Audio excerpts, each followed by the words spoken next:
ISPR तो चाहते थे कि मैं ब्रह्मोस पर बैठ कर आऊं, आपके डीजी आईएसपीआर तो चाहते थे कि मैं ब्रह्मोस पर बैठ कर आऊं, लेकिन उसके पहले आपके शो के जरिए मैं पाकिस्तान की आवाम तक पहुंच रहा हूं। तो सबको मेरा बहुत सलाम, बहुत नमस्कार। अब ये जो भारत है ये छोड़ेगा नहीं, ये भी उनको समझ में आता है। तो पिछली बार क्या था कि भारत की सरकार ने बोल के, क्योंकि यहाँ गुस्सा बहुत था, लोगों की एक्सपेक्टेशन बहुत थी कि भाई कब एक्शन होगा, कब एक्शन होगा, तो प्रधानमंत्री ने सबको बोला था कि जवाब तो दिया जाएगा। लेकिन इस बार चूंकि ऑपरेशन सिंदूर पार्ट 2 होना है, ये सबको पता है, और जो तैयारियां दिख रही हैं, तो पाकिस्तान को ये समझ में तो आ रहा है, मुझे लगता है पाकिस्तान की सेना को, कि ये एक्शन तो होगा, कब होगा नहीं होगा ये वो अभी तय नहीं कर पा रहे। तो वो क्लोजली मॉनिटर कर रहे हैं चीजों को। अब उनकी दुर्दशा अगर ये है कि उनके यहाँ पर अगर सोर्सेज जो हैं वो काम नहीं आ रहे, या जो उन्होंने यहाँ स्पाई भेजे होंगे वो या तो पकड़े गए हैं या भेज नहीं पा रहे हैं, जो भी हो रहा हो, तो वो अब भारतीय चैनल्स पे नजर रख रहे हैं, मुझे लगता है कि वहां से क्या खबर मिल रही है। और चूंकि पाठशाला को बहुत लोग देखते हैं, उनको लगाओ कि यहीं से अच्छी ऑथेंटिक सोर्स से खबर मिलेगी कि क्या हो सकता है, नहीं हो सकता। तो हम तो बड़ी नॉर्मल सी बात कह रहे थे कि भाई यूएस थिंक टैंक की भी रिपोर्ट आई हुई कि अफगानिस्तान भी मारेगा, भारत को मारेगा ही मारेगा।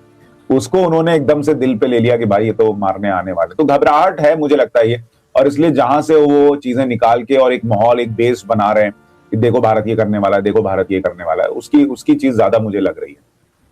लेकिन ढाका में जिस तरीके से मुलाकात हुई थी डॉक्टर जयशंकर की, हमारे जो नेशनल असेंबली के स्पीकर है, उसके बाद तो लग रहा था कि शायद ये जो नया साल शुरू हुआ है वो थोड़ा सा मन लेकर आएगा, कुछ चीजें जो हैं वो सॉर्ट आउट की जाएंगी, बातचीत होगी। आपको लग रहा है ऐसा कुछ होगा इस साल में? देखिए, वैसे तो आप कहेंगे तो भारत ने प्रयास किया था, भारतीय पीएम जो है वो नवाज शरीफ से भी मिलने चले गए थे।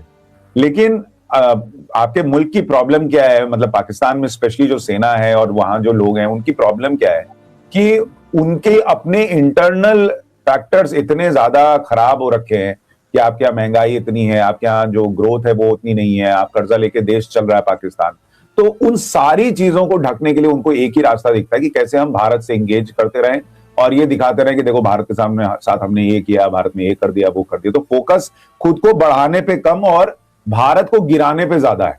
तो इसलिए जयशंकर मिलने या कोई और मिलने, मुझे नहीं लगता कि बहुत फर्क पड़ने वाला है, क्योंकि देखिए एक हद तक जब आप किसी चीज को बड़ा करने जाते हैं तो वो एक हद तक तो आपके कंट्रोल में रहती है, उसके बाद वो आपके हाथ से भी निकल जाती है।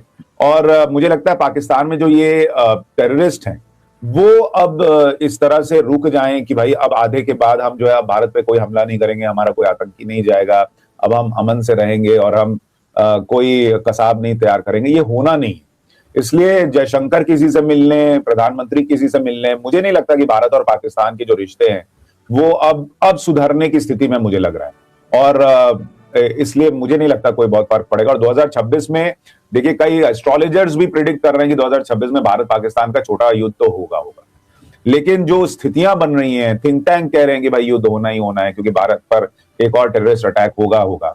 या जो दिल्ली में अटैक हुआ, आप सोचिए कितने बड़े हमले की तैयारी थी, अगर वो ना पकड़ा जाता तो कितना बड़ा अटैक भारत में होता, तो फिर क्या ही होता आप सोच सकती है। तो इसलिए आज नहीं तो कल ये होना है, चाहे कोई किसी से मिल ले, मुझे नहीं लगता कि फर्क पड़ना है। लेकिन दिल्ली में जो कुछ हुआ तो वो तो काफी लोग, जो लोग भी थे वो दिल्ली के या भारत के अंदर से ही थे और वहीं से जो है निकले। तो इस तरह की सोच जो है वो यकीनन कहीं ना कहीं जो है वो भारत में भी है।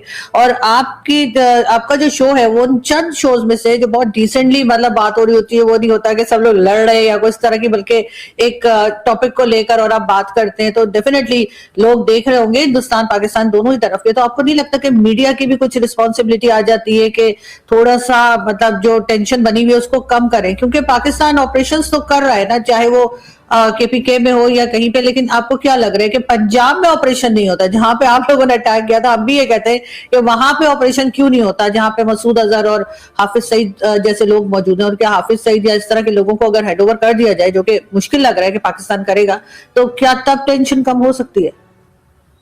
देखिए अगर कर दे तब तो मुझे लगता है कि एक जेस्चर भी होगा कि पाकिस्तान सीरियसली सोच रहा है कि भाई आतंकवाद से लड़ना है, या जिन्होंने गलत काम किया है उनको सजा मिलनी चाहिए। क्योंकि पाकिस्तान, आरजू जी आप ये देखिए कि एक लंबे अरसे तक तो उसने ये माना ही नहीं कि कसाब पाकिस्तान से था। वो तो पाकिस्तान के जर्नलिस्ट ने जो है वो फिर निकाल के दिखाया कि भाई ये तो कसाब जो है वो पाकिस्तानी है। जब आप डिनायल मोड में रहेंगे तो चीजें कैसे सुधरेंगी? और जहां तक आपका प्रश्न है कि भाई मीडिया का क्या रोल हो सकता है, मुझे नहीं लगता इन दोनों देशों के रिश्तों को लेकर मीडिया का कोई बहुत बड़ा इंपैक्ट, और स्पेशली आज की करंट सिचुएशन में देखिए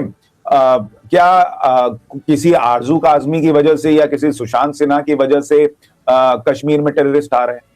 भाई हम तो अपना काम कर रहे हैं। मान लीजिए मैं एनालिसिस कर रहा हूं कि अमेरिकी थिंक टैंक की रिपोर्ट आई है कि पाकिस्तान पे टेररिस्ट अटैक करेगा और इस बार भारत और पाकिस्तान के बीच युद्ध होने की पूरी संभावना है। तो ये मैं तो नहीं कह रहा, ना आप कह रही हैं, दुनिया भर के जो लोग रीड कर रहे हैं, जो उनके पास भी खबरें इनपुट आ रही होंगी, उस हिसाब से वो चीजें बता रहे हैं। तो अगर मान लीजिए मैं ये कहना भी शुरू कर दूं कि नहीं भारत पाकिस्तान के बीच बहुत अच्छे रिश्ते हैं, और एक दौर भारत में रहा है, ऐसे बहुत सारे जर्नलिस्ट रहे हैं जिन्होंने अमन की आशा, कबूतर उड़ाना, ये सब बहुत किया है, रियलिटी से आंखें मोड़कर ये दिखाना कि नहीं हम पड़ोसी हैं, हम ठीक हो सकते हैं। वाजपेयी साहब ने जो है वो बहुत प्रयास किया कि चीजें हो जाए, और मुझे लगता है कि नरेंद्र मोदी को बहुत क्रिटिसिज्म होता है कि कौन बात का चले गए थे वहां बिरयानी खाने नवाज शरीफ से, लेकिन उन्होंने भी एक ट्राई किया था, एक प्रयास किया था कि एटलीस्ट कम से कम ये दिखे कि चलो हम चाहते हैं चीजें सुधारना। लेकिन वो चीजें ना तो मीडिया की वजह से खराब है, ना वो चीजें मैं ये कहूंगा कि कोई फिल्म देखकर, धुरंधर देखकर खराब हो जा रही है, ऐसा भी नहीं। वो चीजें ऑलरेडी खराब हैं और आप उसको आंख मूंद लेंगे, कारपेट के नीचे झाड़ देंगे तो ऐसा नहीं कि गंदगी खत्म हो जाए। हम जो कह रहे हैं रियलिस्टिकली, अब जो भारत में एक मीडिया का वर्ग है वो रियलिस्टिकली बात करता है, ये नहीं हो सकता।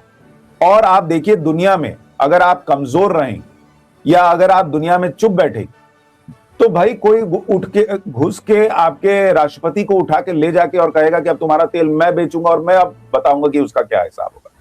अगर आप कमजोर रहेंगे तो कोई जो है वो आपके पूरे रिजीम चेंज के लिए अंदर ही अंदर खेल करता रहेगा।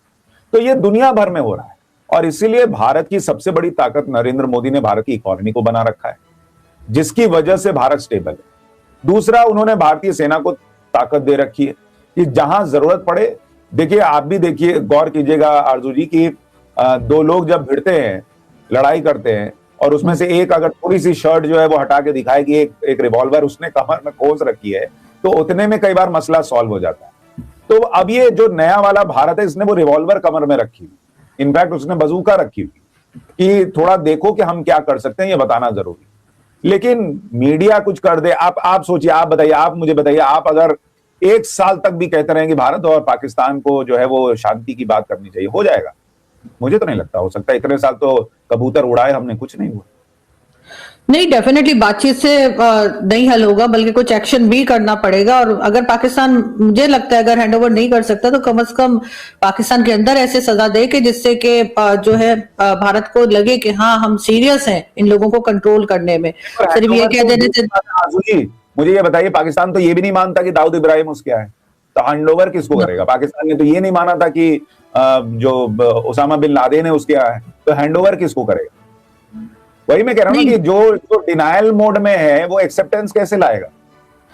बिल्कुल ऐसा ही है। जाहिर है कि जब तक उस चीज को माना नहीं जाएगा, जब तक कंट्रोल नहीं होगा, चले दाऊद इब्राहिम का हम कह सकते हैं यहाँ चला गया वहां चला गया, लेकिन हाफिज सईद तो मौजूद है, मसूद अजहर भी इधर ही है जिसके ऊपर अभी अटैक किया गया था। तो उसके ऊपर तो यकीनन पाकिस्तान कार्रवाई कर सकता है और करनी भी चाहिए। उसमें हमारा ही फायदा है, भारत से ज्यादा पाकिस्तान का फायदा है। जो हम प्रॉब्लम झेल रहे हैं इस वक्त, उसमें से हम निकल पाएंगे। लेकिन अमेरिका के साथ इस वक्त कैसे ताल्लुकात है आप लोगों के? क्योंकि करता क्यों नहीं है पाकिस्तान? जी, पाकिस्तान करता क्यों नहीं है उन पे कार्रवाई? क्यों हाफिज सईद अगर दे दे हमको, मसूद अजहर दे दे या दाऊद दे दे, ये क्यों नहीं करता? जब सारे लोग मंच पे खड़े होकर कहते हैं कि हम विक्टिम है, पाकिस्तान यही कहता है ना कि वो भी विक्टिम है। तो भाई तुम्हारे यहां अगर कचरा पड़ा हुआ है और तुमसे नहीं संभल रहा, लाओ हमको दो, हम साफ कर देंगे। देता क्यों नहीं? बिल्कुल नहीं, मैं यही कह रही हूँ, ऐसी पॉलिसी होनी चाहिए कि जिससे इस तरह के लोगों की सफाई हो। यहाँ से अच्छा है आप उठा के ले जाए, हमें तो वैसे ही जाहिर है लोगों से छुटकारा हासिल करना चाहिए, लेकिन पाकिस्तान ऐसा नहीं कर पा रहा। और डेफिनेटली उसमें कोई ना कोई रीजन होगा कि फिर जाहिर है कि वो चीज साबित हो जाएगी जो आप कह रहे हैं, कि हम मान जाएंगे कि भाई हमारे यहाँ से इस तरह के लोग हैं और ऐसा कर रहे हैं। लेकिन खैर वो तो यूएस डेजिग्नेटेड टेररिस्ट है हाफिज सईद, तो उसको तो डेफिनेटली दे देना चाहिए। मैं तो बिल्कुल समझती हूँ और मैं तो बात भी इस बारे में करती हूँ। लेकिन अगर हम बात करें ट्रम्प की और मोदी जी की, तो कैसे इस वक्त चल रहे हैं आप लोगों के ताल्लुकात? और वैसे तो कहा यही जा रहा है कि मोदी जी बात नहीं कर रहे हैं और उधर से ट्रेड के ऊपर भी आप लोगों को तरह तरह का थ्रेट आ रहा है, तो क्या क्या देख रहे हैं आप फ्यूचर में? देखिए, नरेंद्र मोदी का अगर आप हिसाब देखेंगे 11 साल में जब से वो देश के प्रधानमंत्री बने, एक चीज तो जो हम रीड करते हैं बाहर से एज अ जर्नलिस्ट, कि अगर आप ये सोचेंगे कि आप नरेंद्र मोदी से जबरदस्ती कोई काम करा लेंगे प्रेशर बनाकर, वो ना तो यहां का ऑपोजिशन करा सकता है और ना बाहर कोई करा सकता है। ये तो आप क्लियर मान के चलिए। नरेंद्र मोदी की सबसे बड़ी खासियत यह है कि उनका विजन क्लियर है कि वो क्या करना चाहते हैं और क्यों करना चाहते हैं और कब तक करना चाहते हैं, कब तक उस टारगेट को अचीव कर लेना चाहते हैं। आप जब डायलेमा में होते हैं, आप जब कंफ्यूजन में होते हैं कि नहीं एक काम करते हैं, इसने बोला तो ये कर लेते हैं, उसने बोला है तो कर लेते हैं, तो जब आप पे प्रेशर आता है तो आप जो है वो कम करते हैं। लेकिन अगर आप देखेंगे इस 11 साल में नरेंद्र मोदी ने अगर 3 कृषि कानून को छोड़ दिया जाए, मोटे तौर पर एक बड़ा फैसला जो उन्होंने वापस लिया, कोई भी ऐसा काम जो उनको लगता था कि ये देश हित से जुड़ा हुआ है और उसको लेकर ऑपोजिशन ने कितना सोशल मीडिया से लेकर कहीं माहौल बनाया, उन्होंने कभी वापस नहीं किया। कृषि कानून को भी लेकर वो बहुत कॉन्फिडेंट थे